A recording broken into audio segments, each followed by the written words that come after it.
今発売しているサイクロンマグナムプレミアムをベースにするのではなくて、ボディとシャーシを別に用意しました。っていうのは AR シャーシではなくって元々の TZ 系の方が収まりがいいボディなんじゃないかとは思っていて、ちょうどこの TZX シャーシを見つけたので、これを使って今回はキットをベースにするのではなくってパーツ取り形式で組んでいこうと思います。まずボディの肉抜きと塗装前の表面処理をしていくんですけど、この作業はこれまでもやってきたことなので作業風景は省略します。以前のロードスピリット編なんかで詳細や作業風景も撮っているので、この工程を知りたいという方はそちらを参考にしてみてください。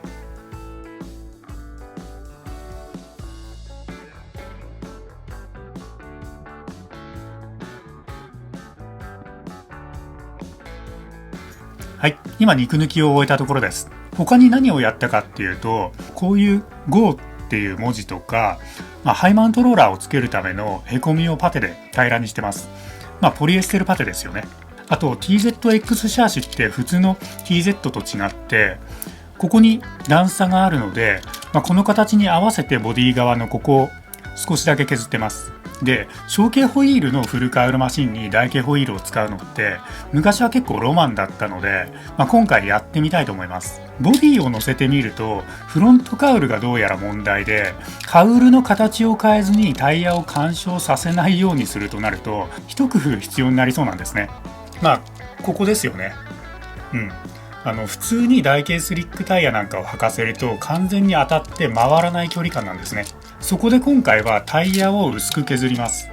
いわゆるペラタイヤってやつですね。ただゴムタイヤではなくってスポンジタイヤを使います。より手軽に安全に加工したいとか、当時の改造の雰囲気を出したいみたいな場合も出番だと思います。で、これは以前レストンスポンジタイヤと低反発スポンジタイヤを小径ホイール用に薄く削って作ったもので、スポンジタイヤだとこういうことも簡単にできるので、ゴムタイヤの加工ってちょっと抵抗あるなっていう方にはおすすめです。ちなみに走らせることも考える場合は、タイヤだけじゃなくてホイールの、この縁の部分ですね、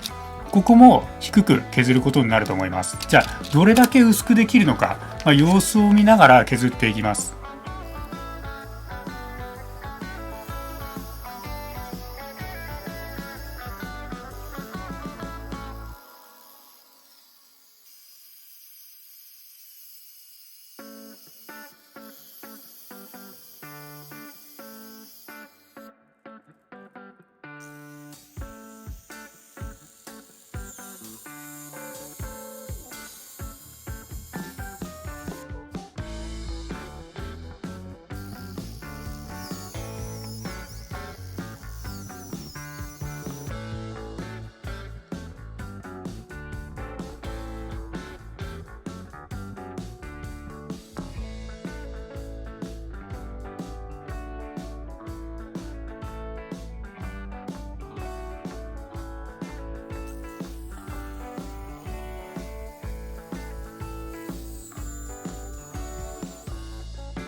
はい、では切ったタイヤの3分の2を後輪で、残りの3分の1は前輪に足して、ホイールのこの幅に合うようにワイド化してます。このタイヤってナローホイール用って書かれているので、もともと前輪に合う幅で作られてると思うんですけど、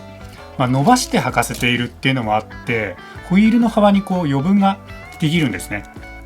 これが見てて気になったので、余った3分の1を足して前輪も少しだけワイドになったのは見た感じポイントかもしれないですね。これでサイクロンマグナムのボディに干渉しない低反発ペラタイヤができました。じゃあボディは塗装前にサーフェイサーで、ホイールは PP 用のプライマーを下地として拭いておきます。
はい。では今回結構たくさんの色を使います。もしかしたらとっさに変更するところがあるかもしれないんですけど、今のところこれだけ使うつもりでいます。で、キーになりそうなのがこれですね。ラフシルバーっていう色で、メタリックのラメが大きくて、こういうギラギラした感じのシルバーなんですけど、シルバーの中でもあえてこれを選んだ結果どういう見え方になるかっていうのは塗ってみなければわからないので、個人的に楽しみなところですね。ではどの色がどこで使われるのかっていうのを見てもらえたらいいかなと思います。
フロントカウルとウィングをこの緑で塗りたいと思っていて、くどい感じの癖の強いグリーンを使いたくて、こういうカラーパレットを作ったりして悩んだんですけど、中でもこれを使ってみたいと思います。かなり濃いめの緑なので、シャーシやなんかの黒に埋もれないかどうか、差別化できるかどうかっていうところも見どころになるかもしれないですね。それとマグナムに限らず、大きいウィングのある車種を作るときにいつもせっかくスペースあるしどうしようかって考えるんですけど、今回ステッカーのこのマグナムっていう文字をマスキングしたいと思います。文字も大きめで言うほど難しくないはずなので、文字のマスキングあまりやらないという方もチャレンジしやすいと思います。